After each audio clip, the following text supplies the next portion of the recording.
You're listening to Boobies and Newbies.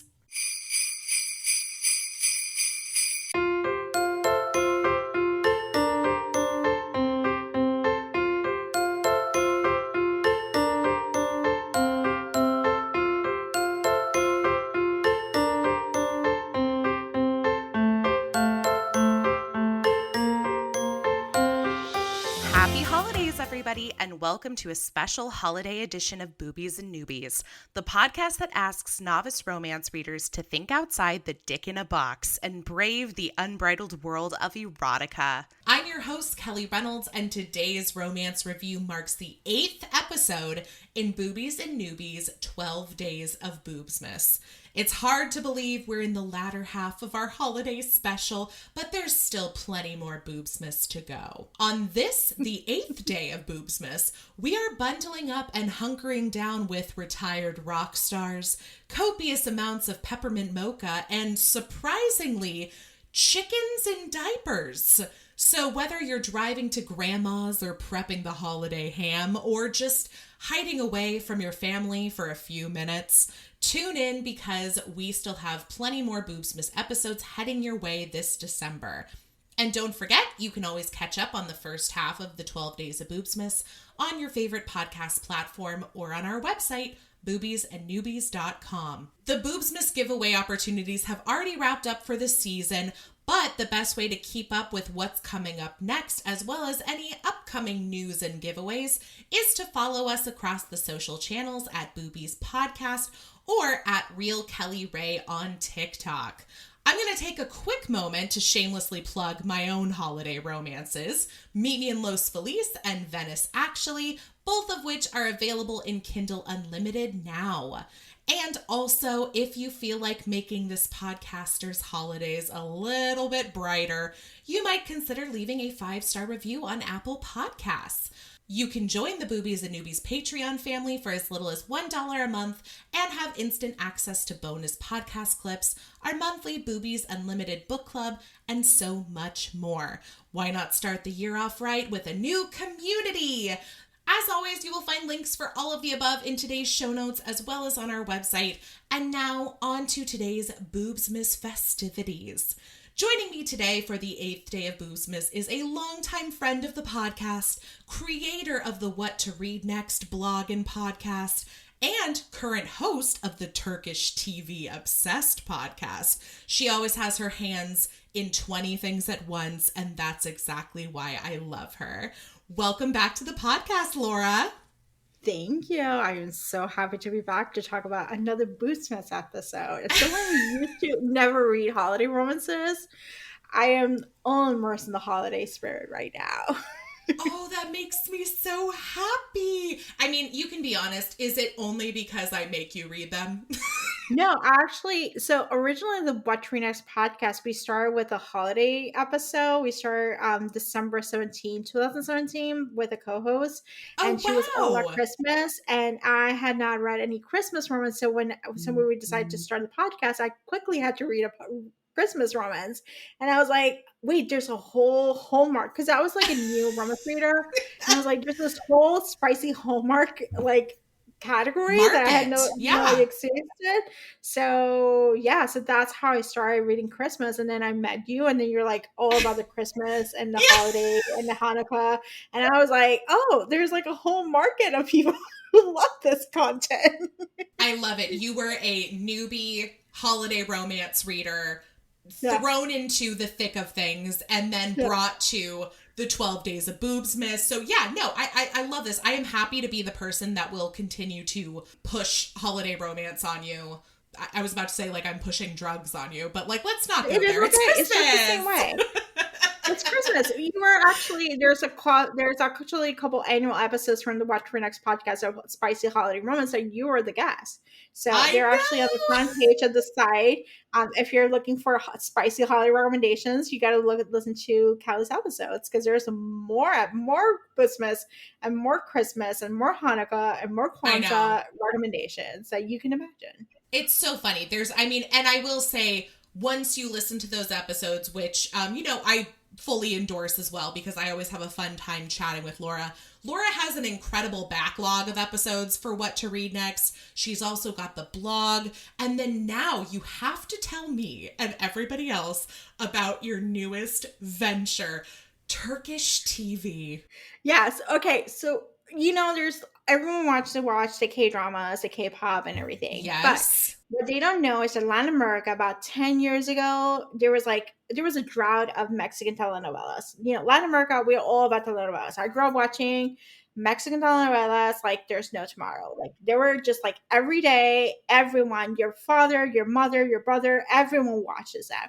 And about 10 to 15 years ago, there was a drought of Mexican telenovelas. I don't know what was happening, but Mexico was not producing their go-to export. So I guess Telemundo was like, we need to bring some programming. So they started exporting Turkish TV into the programming in Latin America. They actually have actually like a warehouse of people, like they do translations, like basically kind of like audiobook narrations, the same thing for Turkish to Spanish. And so it became kind of like this big business of like everyone was watching Turkish soap. So it's like learning about this whole country because they are mainly Muslim, so it's like a whole different culture, but it's has similar aspects of it. They're super trope. They're like basically every trope you can imagine. What they do is they take other content from other countries and they remake them in Turkish. So there's like The Good Doctor, there's Succession, there's Mafia, there's a little bit of everything. There's thrillers, there's like shows that you may have watched and you're like, oh my gosh, there's that. Netflix actually has How to Lose a Guy in 10 Days in Turkish, like a Turkish movie. Oh my God. So my mom has been watching them. My brother has been watching them. My stepdad has been watching them. And so every time I go home, I'm like, okay, I get caught up with like what was the latest one. Because the thing about the novelas is like you can watch them in the middle of it and you probably know what is happening. They're easy to follow. They're not like anything crazy. I finally was like, okay, like this is great, but like, where's the market? And so I had an author interview. As you probably know, I had a podcast where I interview a bunch of authors, and one author was like, hey, I went viral on TikTok for Turkish soaps, like thirst traps or Turkish soaps. And I was like, oh, that sounds like a good idea. I'm like, we should do a podcast. And we just joke around like we should do a podcast, but we were just kind of like whatever. And so I actually this past summer I was with my mom and we are trying to come up with ideas because I was like, I'm actually in a creative rut, and so I needed something else to be more exciting and just something for me to do for fun. And so she was like, actually, Turkish soaps will be a good thing. And I was like, why don't you do it with me, mom? Like, and she's like, nah, absolutely not. So I was like, okay, well, a Turkish soap rewatch, thinking, keeping in mind that there's the writer strike at the time, the actor strike at the time. Mm-hmm. So I knew that Netflix was going to start buying other content, international content, to fill their streamers. And they had over the past, other people started to watch them because you get like, we're watching them pirated. We're not watching them like legally. We're watching like translations and stuff like that. So over the summer, a couple authors point out that they actually watch Turkish soap and based their shows and stuff like that. We're watching fan fiction and doing all stuff on TikTok. And I feel like there were clips that were hitting TikTok like pretty regularly. Yeah, that's like what I knew of it. So there's some interest in Turkish. So I went back to the author and I said, Melissa, why don't we start a podcast? And she was like, let's do it. So we ended up picking, my mom helped us pick the novella. I started watching it because they were like showing it late at night while I was in Puerto Rico. And I started watching it. I was like, oh, this sounds good. It's like trope-tastic. This is how my mom sold the novella. She's like, he's an alpha hero. He's grumpy. She's sunshine. They are dating and it's really good. Okay. So fast forward to episode 14. We're actually going to record episode 15. We hate the guy. We despise the guy. The guy's a fucking abusive narcissist. He's horrible. Oh, no. But we love the villain. We are absolutely like, we are like all about the anti-hero. I love it. I love mom's like, oh yeah, that's an alpha grumpy sunshine. You're like, okay, this guy fucking sucks, but long live the But we're villain. going for this. So we're committed to this. And so the novella that we're watching is called Love is in the Air. I'm watching it in Spanish. Melissa's watching it in English. We talk about the translation because sometimes the translation might be sketchy. That's a cool aspect of that, though, because, like, not everybody could have that specific, like, point of view on it. So not only are you watching a Turkish soap opera, but you're watching it in Spanish and she's watching it in English. Like, that's a very specific way to look at it. I love that. So we're watching, we're recapping, we're committed. There's actually not a lot of Turkish content right now. There's a podcast established. It's called Dizzy for Dizzy. I don't think they're doing any episodes anymore, but there's like a good story. There's another podcast that does more like advanced level. We're at the beginners level. We have a disclaimer that we're not Turkish. We do not know Turkish, so we may mispronounce things. We may not know. Our translations might be messed up. And so we're kind of like the beginner's guide for Turkish soaps. Like we're kind of like, we're learning this language. We're learning this soaps. They're fun. So if you're looking for a beginner soap, I would say Early Birds is a better soap than the one that we're watching. But it's written by the same writers as a rom-com. That one is she gets sexually harassed in the first episode. So basically, but it's like great. But this is like my take on, but the reality is like it's swoony for the other person because she basically gets stuck and starts working at this job and goes into this theater and this guy kisses her who turns out to be her boss. But he's a hero of the whole stuff.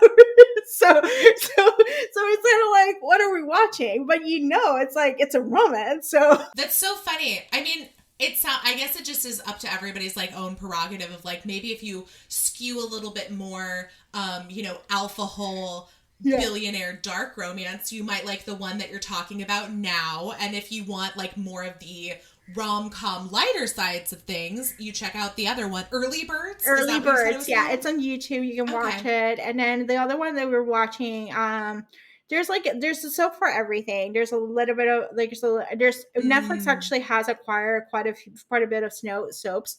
Episodes. The only thing about Turkish soaps, they're long. Their episodes are 2.5 hours long. There's one episode per week. Sweet Lord. Like what?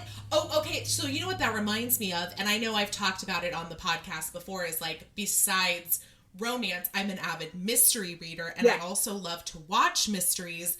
I subscribe to Acorn TV, which gives me access to like mysteries from Australia, New Zealand, Canada, and the UK. And a lot of the ones that I watch from those places, they will do like 1.5-ish episodes and there's only like 4 or 5 of them in a season. So it very much the UK model in my mind, but 2.5 hours. 2.5 hours of episode. They air it like 1 hour episodes. The fanatics they're intense. So people who watch them, they're intense. There's Facebook groups about it for both Spanish and English. There's like thirst traps and stuff like that. So it's like if you want to get a break from the K-dramas and you want to get another soap and stuff like that, I would suggest looking at Turkish soaps and like try to give them a try. They're a little longer.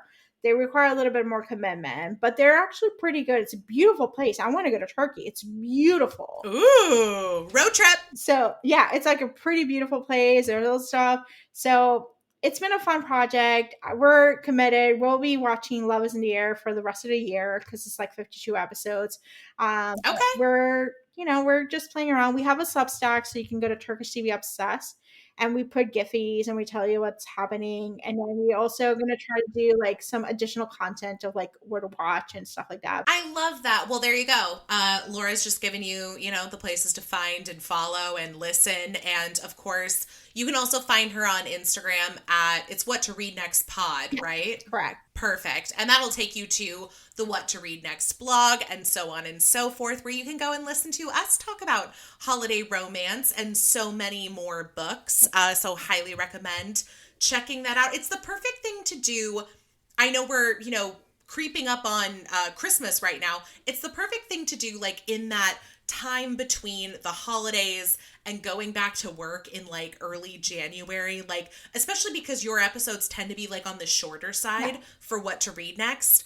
If you're looking to stack up on books for whatever reading challenge you're planning on participating in 2024, Laura is the person to start with. Yeah. So she has got plenty of recommendations for you. And whether you prefer listening in podcast format, which you might because here you are listening to this episode, or you prefer to just read about, lists of books that you could read, she's got all of that to offer you on her sites. So check it out. Just find out, you'll have authors who will tell you what to read. So if you like an author and you want to know what they're reading, what books you recommend, there's plenty of authors, not just romance. There's other genres. There's 700 of those. Yes. There's enough yes. to go around. Yay! Well, okay, on the topic of books that we're reading or want to read, let me go ahead and introduce today's reading. So today, for the 8th day of Boobsmas, we are discussing Wishing on Winter by Brenna Bailey. And this book was published in November of this year, 2023. It's available on Amazon for $3.99 ebook edition. It's also the third book in Brenna's Juniper Creek Golden Years series, all of which detail the love lives of later in life characters. And I have to say, I was super excited to read this book. I actually first came across Brenna's Instagram when she published one of the earlier books in the series. I'm not sure which one. I just know that it has flowers on the cover. I think somebody is maybe a florist in it. And I didn't read it, but I saved it because I was like, how fun is this that somebody is writing characters who, when I say later in life, I mean later in life. I'm not talking about the MILF next door that's 48. I'm talking about the fact that both of the characters in this book are in their early 70s. And I can only think of maybe a handful of other books that I've read with characters near that age range falling in love. So that was why I was very excited about this one, specifically for Boobsmas, because I can honestly say I've never read a holiday romance with characters in this age range. So that was exciting to me.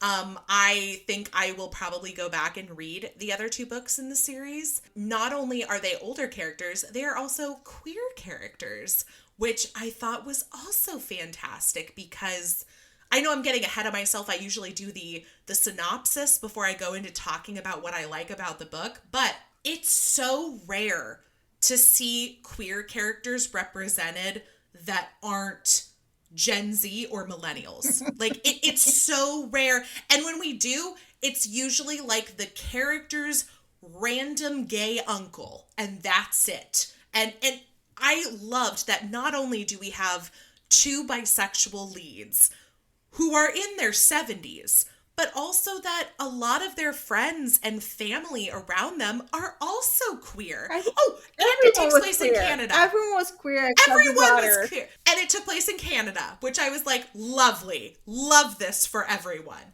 So yes, no, and we will get back to talking about what's so interesting and rare just about this book in general, but let me go ahead and give everyone a synopsis, which, by the way, is not so brief, but that's okay. So I'll go ahead and read this for you, and then we will get down to it. The aspiring novelist, the retired drummer, the fake relationship that will warm up their winter. Evvie Adler thought she'd never find love again. Then the recent pair-ups of her two best friends make the queer septuagenarian, did I say that right? I think I did.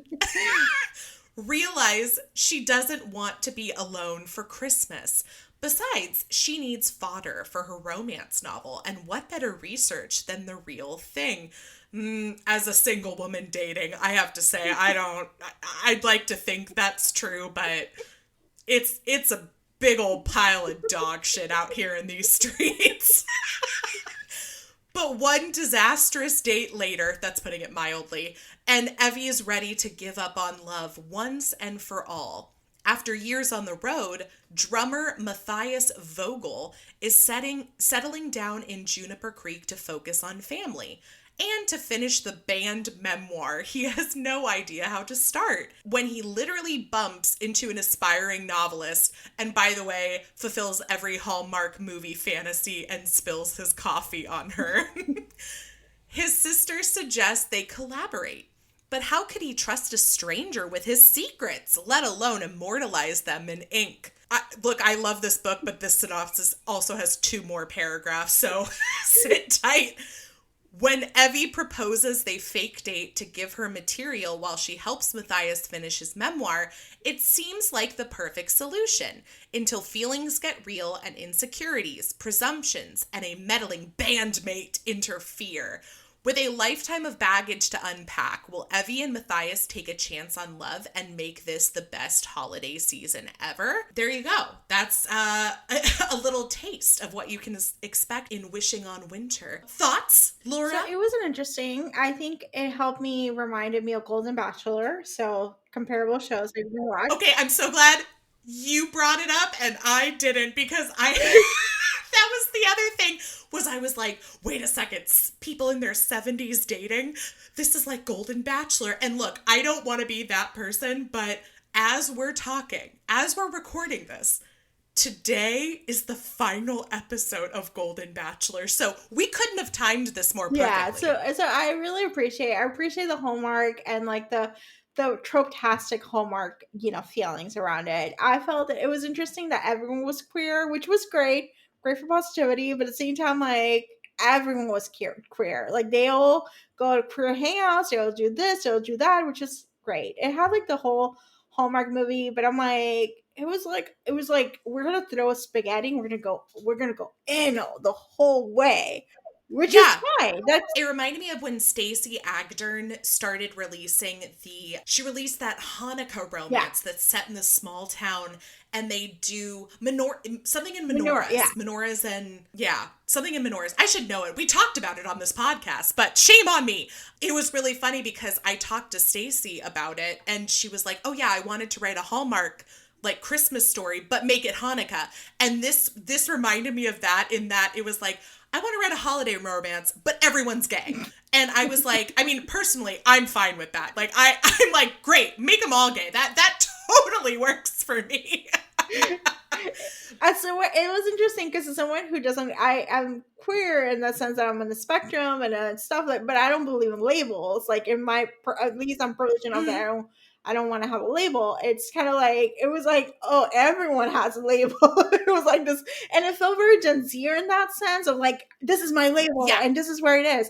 I'm like an asexual spectrum. I don't know. I don't know. I know what I am, but I don't know. I did not know the label until my 40s enough that I'm like, okay, that's what it is. Right. I thought it was interesting how they would approach, and it's not like the discussions about sexuality aren't like the main purpose of the story. Like Evvie does mention a couple times, and I'm wondering if this is in maybe one of the previous books, about like how one of her friends came out like a little bit later in life. And I think there's absolutely a place for that story too. Like I do think that we should have coming out stories across the age range. But I did think it was interesting how like even near the beginning when she's downloading this dating app because her friends who she's in this queer support group with, I love it, have like convinced her, you have to date, download this app, and she goes on this terrible date. But when she's filling it out, she is like looking through the list of options for your sexuality that you can put on your profile.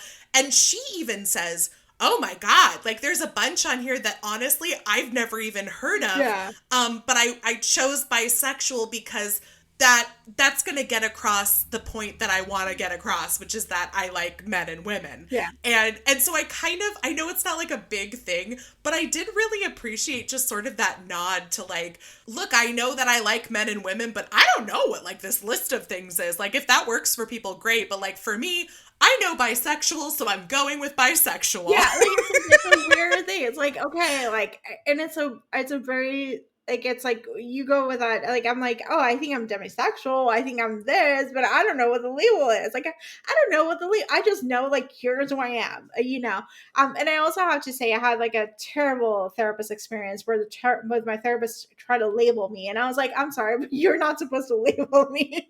And I think that's probably why I have the no. hang up, and then I processed it with my other two therapists, and I'm talking about it in this podcast that, like you can, like, the label comes from within, and you got to figure it out, and you got to do the stuff. But later in life, it's like, I remember being in the 90s, and I imagine in Evvie's and Matthias' age in the 70s and 80s, it was not okay. It was not, like, homophobia was like rampant. Yeah. And Matthias is a rock star, like, too. So I was like, I do understand where, like, in some regards, it would be more socially accepted, I guess I would say, for, like, somebody who is, but in that regards, I don't even think people would have necessarily labeled it as a sexuality thing. It would have just been like, oh, he's a rock star. He fucks everybody, everywhere, every time.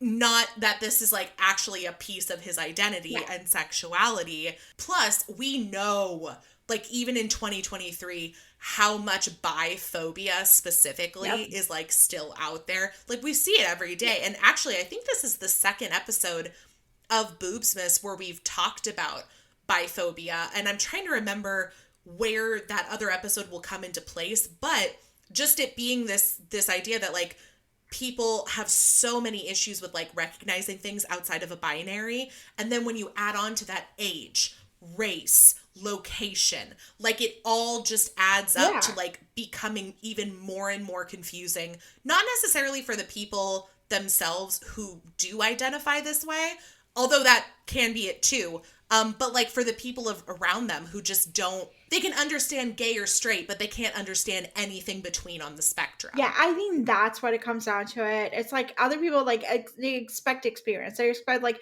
you should be this way. They have an experience. They have an expectation of, like, this is how a bi person should be. This is what an asexual person should be. This is what a gay person should be. And it's like, but that's not realistic. Like, that's just, like, your opinion. I personally don't have a problem being in my, like being the asexual spectrum. It doesn't really bother me. It doesn't bother other people. I get to choose. I get to live my life the way I want it to. And if I'm attracted to, like, pansexual, bisexual, whatever, it's totally fine. It's none of your business. And I think that, like, there's an expectation in society that we have an opinion on how other people should live. And I'm like, really?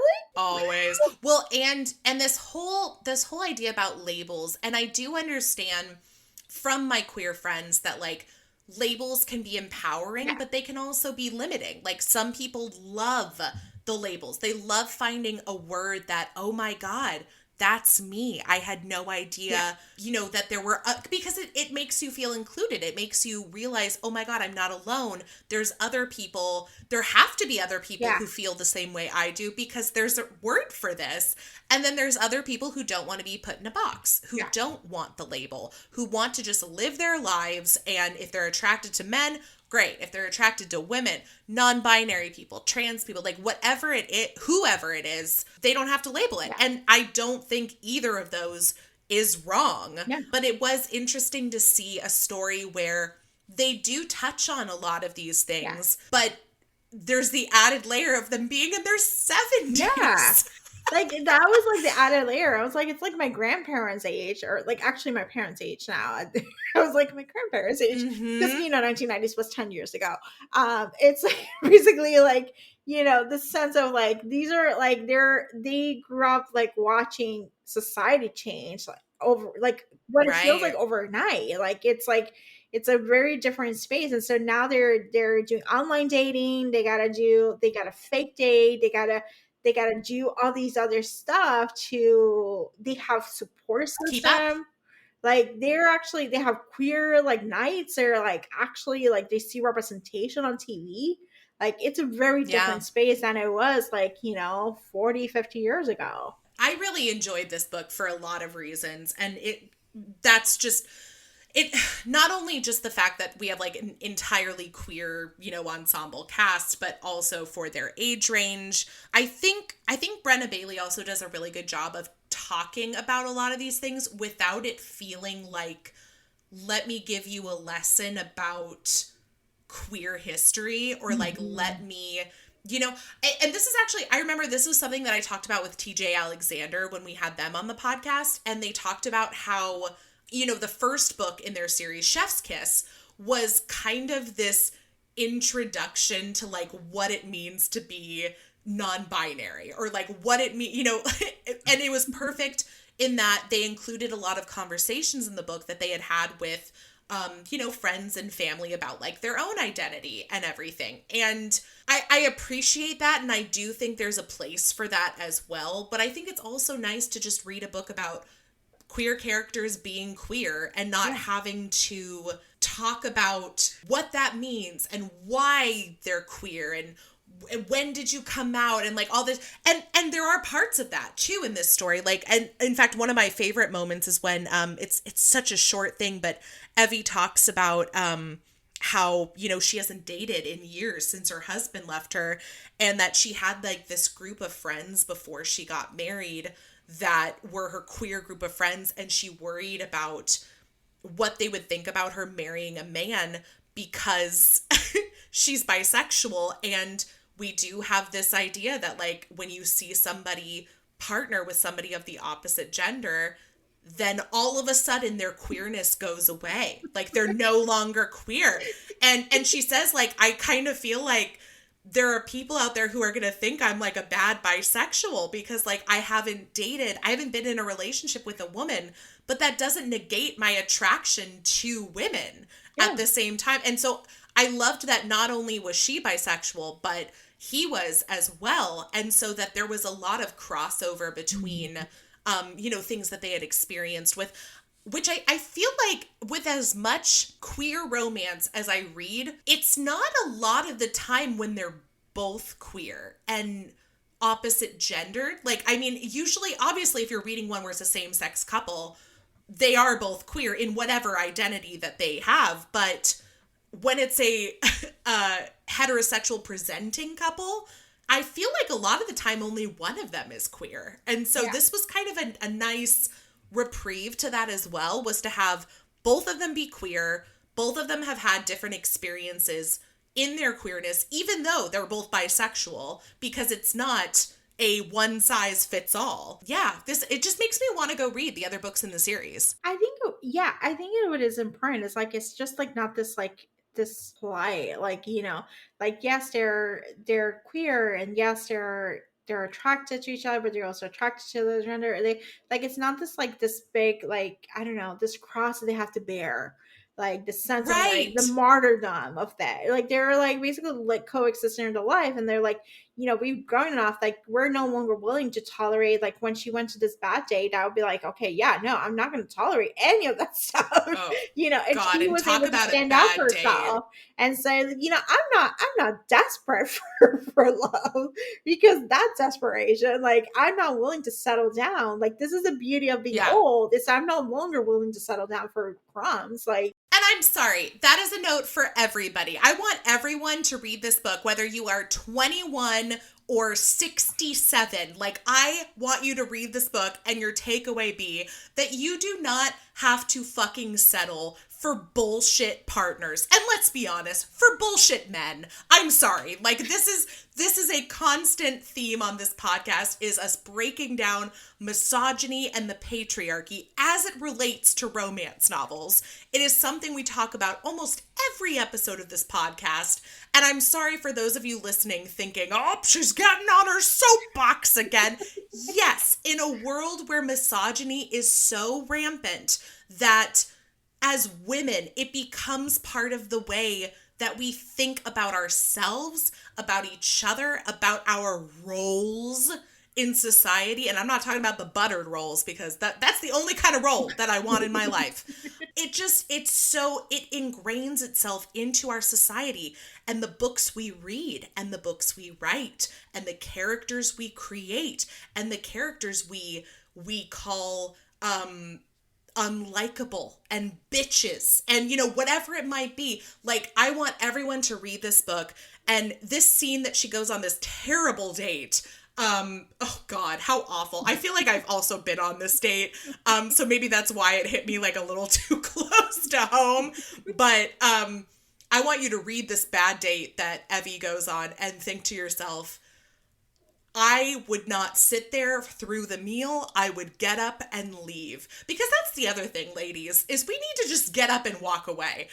You do not need to appease your shit date just to make them feel better. Okay? If it's shit, get up and leave. Get a to-go box, because you still gotta eat, but take the rolls. Take the rolls home. Okay, I'm done ranting now. It sums up to your Am I the Asshole post that you had about the guy with one humor.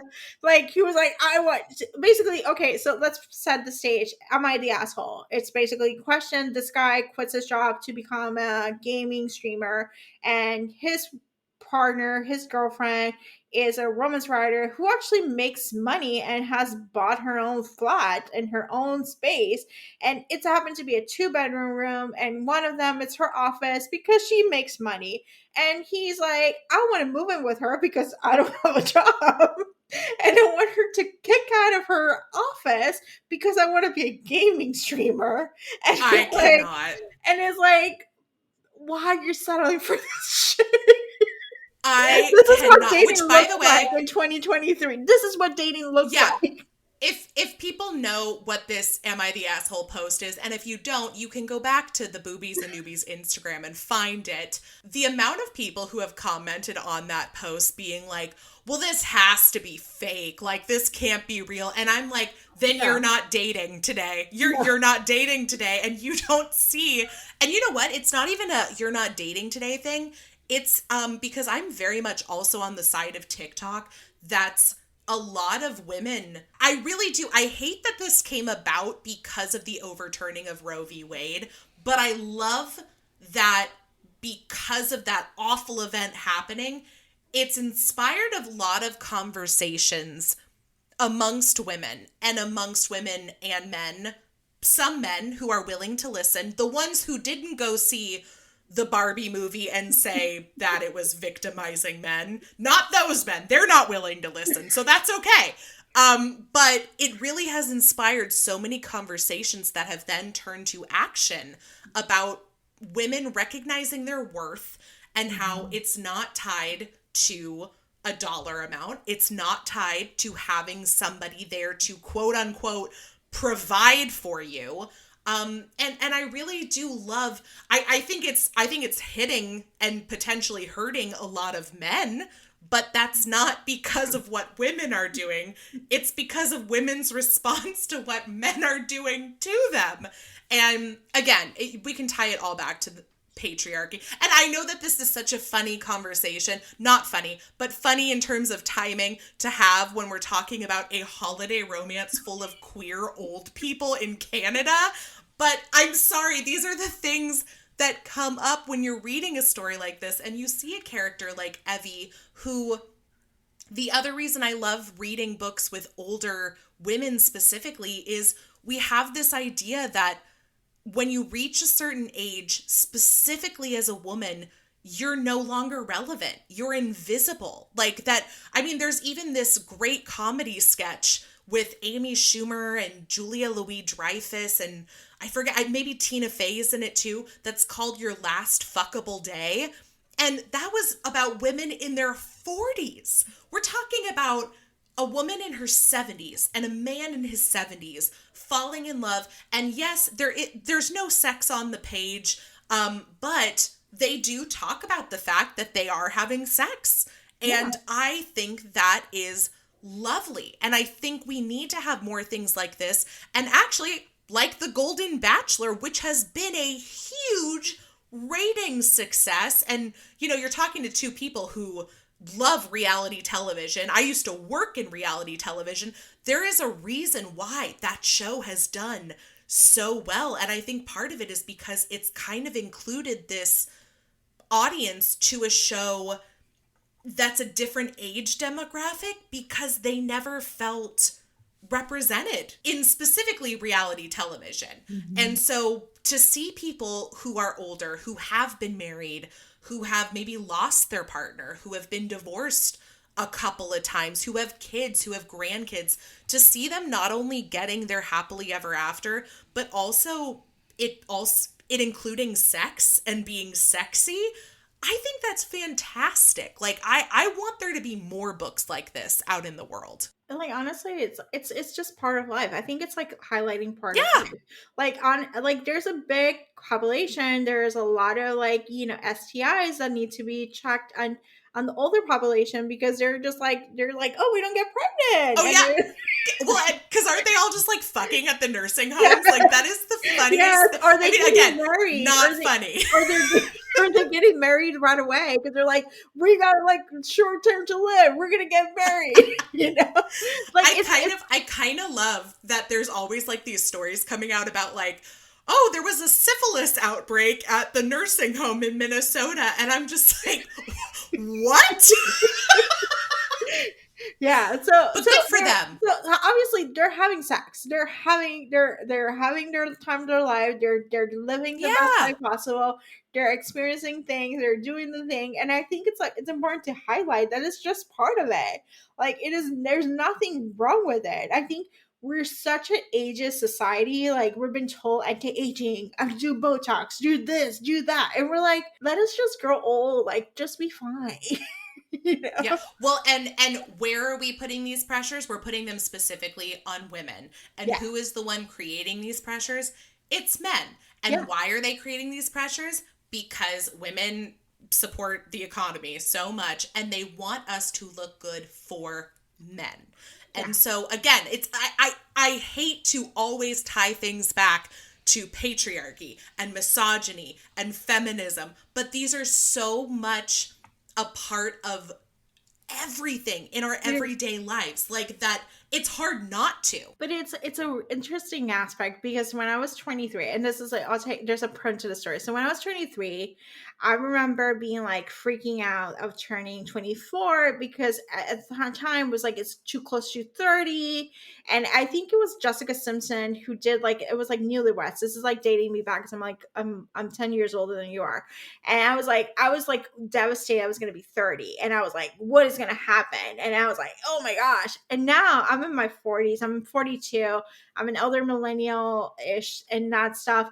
And I gotta say, like, I look forward to my birthdays because my 40s are my 30s were great. My 40s are even better because I don't give a fuck about any other stuff.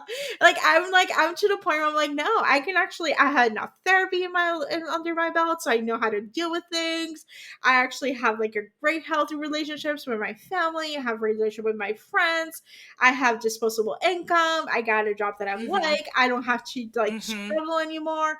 And I was like, if you had told me that at 23, that my life would be like, whatever, I'll move to places, because I was like, oh, fuck it, I'll just move to another place.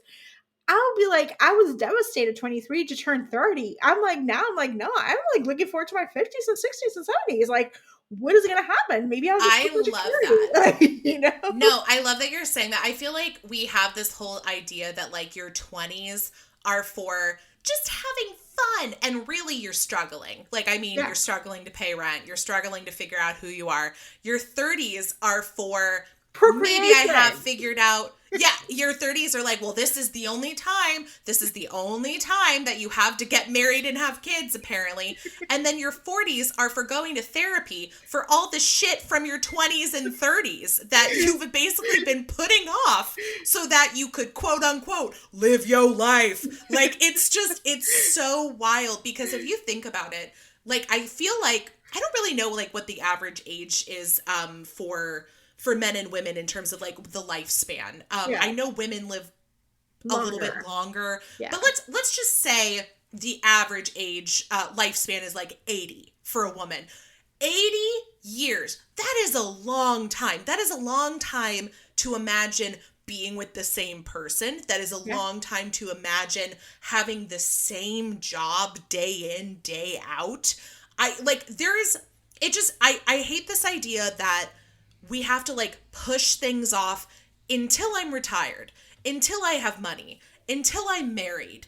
And just live your life. Like, and this is a great example of, you know, a couple of people who in their 70s, what's really fascinating about them, you know, beyond all the stuff we've already talked about, is he is a retired rock star. So he has been living that life. Mm-hmm. She, on the other hand, is just now pursuing a romance writing career. So it's another great reminder that you can still pursue new interests, you can pursue new jobs, whatever it might be.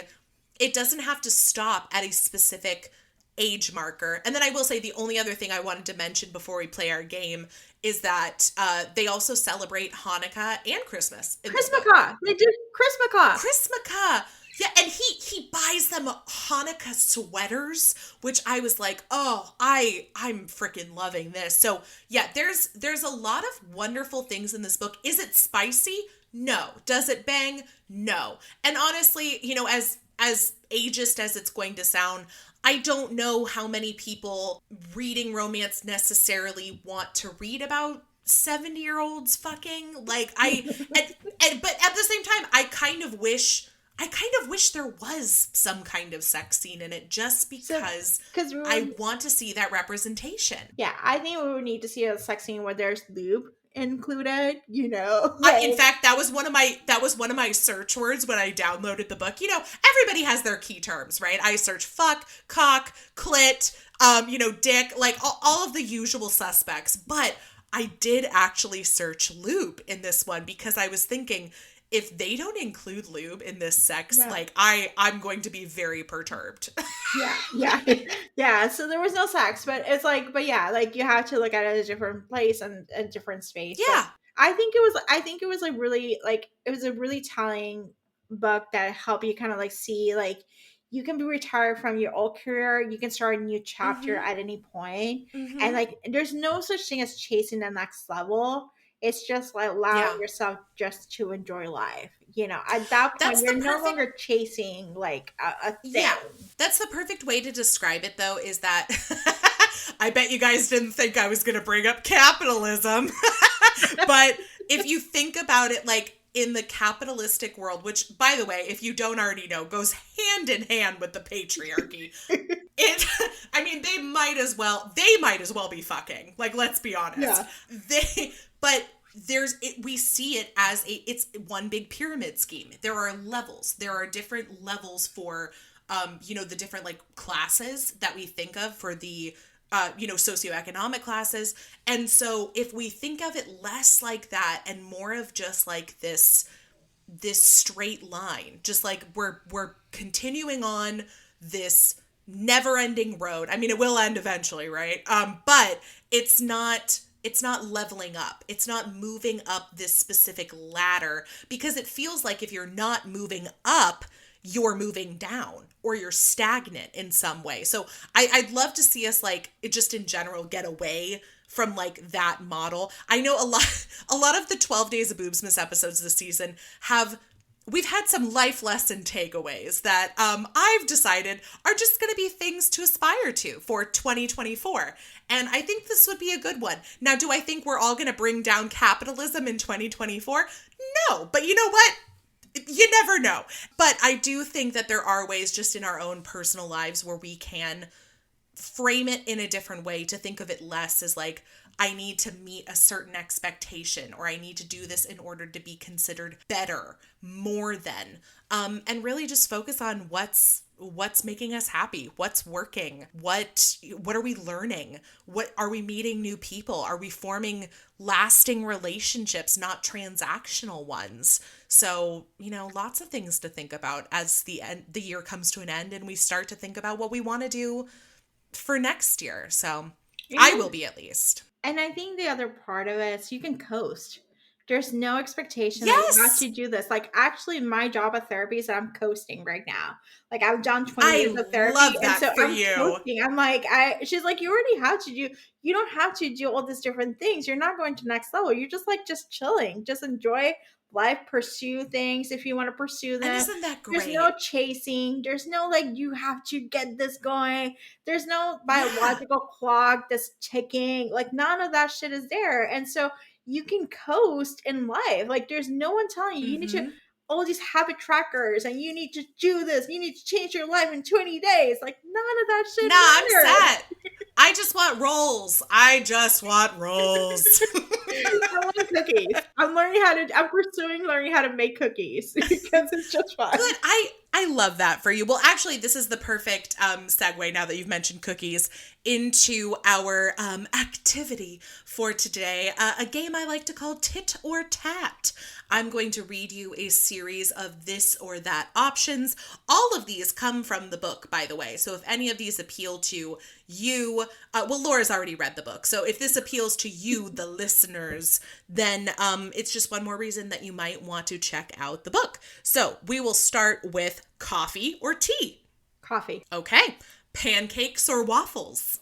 Pancakes. Okay, I wrote this one into two parts. So first we have drums or guitar. I don't know. Guitar, yes? I don't know. I'm not a music person. I really listen to music. Okay, part two might appeal to you more as a romance reader. Yeah. The drummer or the guitarist? The drummer. But not Travis Barker. But not Travis Barker. So no, not that. Not that kind of like, no. But it is funny where it's like, if you think about it less from the point of view of like just the instruments as opposed to like the actual person playing, and you're like, oh yeah, drummer all the way.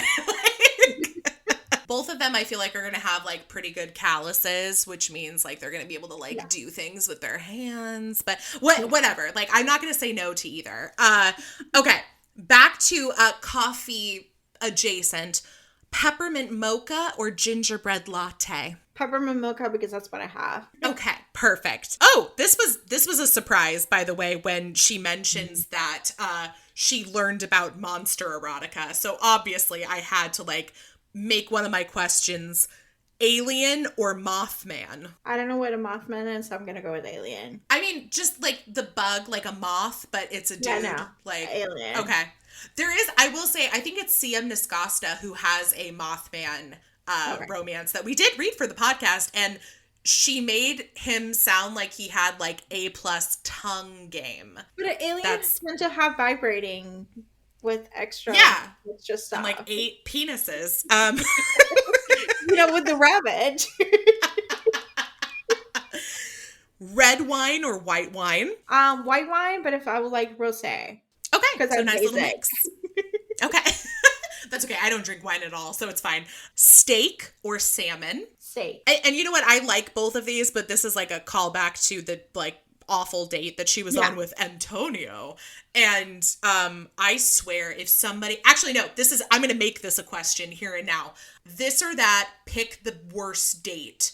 The guy who orders for you or the guy that's wine obsessed. Doesn't have to be a guy either. We'll say the person. Orders for you because I have like eating issues. I don't. Okay. Yeah. I both of those are so annoying. If you're wine obsessed, I tune you out. I'm just like thinking. I'm like thinking about the whatever screen, like whatever. I mean, look at your phone and start scrolling around and start looking at reels and. Both of them are awful human beings. Look, and there's a difference between people who like wine and people who are like wine obsessed, like the guy in this book is.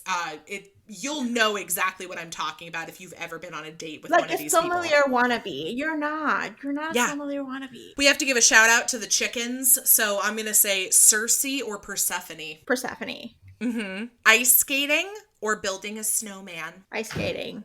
Okay. Latkes with sour cream or latkes with applesauce? Sour cream. Becky and I have this conversation every year on the 12 Days of Boobsmas. And in fact, by the time this episode comes out, the episode with Becky would have already come out, which was in fact a Hanukkah romance. And we did in fact talk about applesauce versus sour cream. So if you've been keeping up with the 12 Days of Boobsmas, this will be an age-old conversation by this time. But I am always curious to hear everybody's take when it comes to that. So what's Becky's pick? Is she applesauce also, or is she? I think she said she can go both ways with it, but that she tends to. Oh, you know what she said that was really interesting? And this is how little I know about making latkes, because I usually am just the one to eat them, is she said, she's like, well, it also depends on how you make the latke, because some people will make it with sweet potatoes. Some people will make it with vegetables. Like, there's just a lot of options that will maybe affect what you decide to pair it with. And I thought that was really interesting. So, and then my final one for you. So I have to explain this to start with. Matthias's band, his ex-band that he's now retired from, was called Iridium Twilight, which I don't even want to go into that, but but of course I honed in on Twilight. And so I have to ask you the age-old question that plagues every millennial, which is Team Jacob or Team Edward? So I did not read Twilight, have not watched the shows Laura. or the stuff. I know that Team whatever Taylor Lautner imprinted on Edward's kid. That's all I know. And it's on the meme that Robert Pattinson is going to be a dad and we need to keep him away from Taylor Lautner. That's all I know. So I did not fall into that. I was in New York. I was like, I was living my Sex and the City New York life when that happened, and I was like, no, not really any of that stuff. And because I also heard that it was Mormon and it was like too like purity culture, and I was like, I'm not that shit. Those are all aspects, but everything you're saying is, first of all, 100% accurate, but none of that is stuff that occurred to the readers of Twilight at the time that Twilight was coming out. Like, because the first movie came out my senior year of high school, and that basically sparked a lot of people diving into reading all the books, and, the movies became huge, etc. And, but at that time, did we know about, like, Stephenie Meyer being like part of like the LDS church? No, like I was 17. I didn't give a fuck.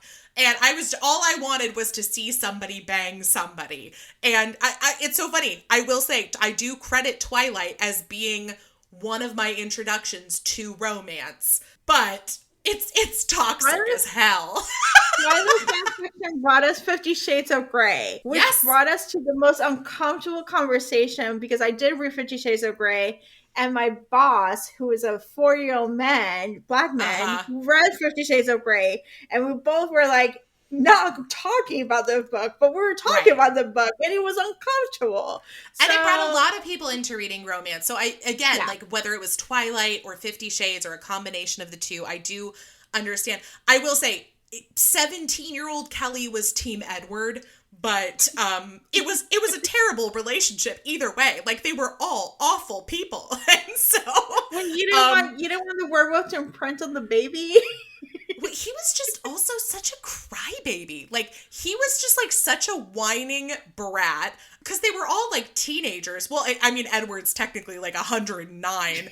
And then for a 100-something-year-old man, Edward, their relationship was like so like gaslighty abusive. Like, I mean, it just was not good, like, by any means. But again, this is the shit that ruined a generation of teenage girls. We all grew up thinking, oh, I can fix him. And which is why we are all in therapy in our 30s. Yeah, I did not. I actually was a little older when that happened. So I got to skip that over. It's good. It's good that you missed it. It was a good time.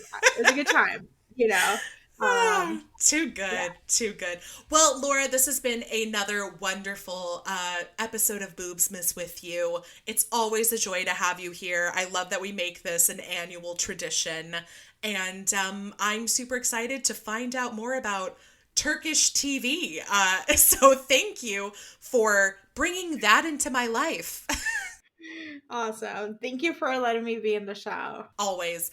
And with that, there's nothing left for Laura and I to say besides, on the 8th day of Boobsmas, my lover gave to me 8 rock hard abs. A plate for my rolls.